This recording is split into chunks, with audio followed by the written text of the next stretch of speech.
අම්මෝ බයත් හිතෙනවා. හොඳ අත්පොලසන් නාදයක් ලබා දෙන්න මේ කාව කවුද කියලා. ආවත් කුමාරට තමයි ආවේ.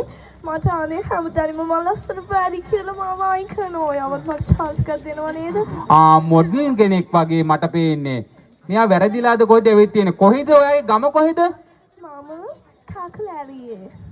මෙයා කවුද? මට හොයාගන්නත් බෑ මෙයා කොහෙද? කාකලෑරියේ. ආයි කියන්නේ අරගොල්ලෝ අහනවා කොහෙද ගම කියලා. කාකලෑරියානේ ඔයාලට කීපාර කියන්න ඕනද? වයසත් අහනවා. අර වයස අහනවා. කීයක් වගේද පේන්නේ? මෙයාට කීයක් වගේ පේනවද? මට නම් පේන්නේ 60ක් විතර. සියානේ මොකටද කැලේ පේනවද? වයස කීයද මේගොල්ලෝ අහන්නේ මම නෙමෙයි. අපි කියමු කනිකන් 18ක් වගේ. 18ක පොඩි ළමයෙක් නේද ඇවිත් ඉන්නේ. පොඩි කියන්නේ පානේ.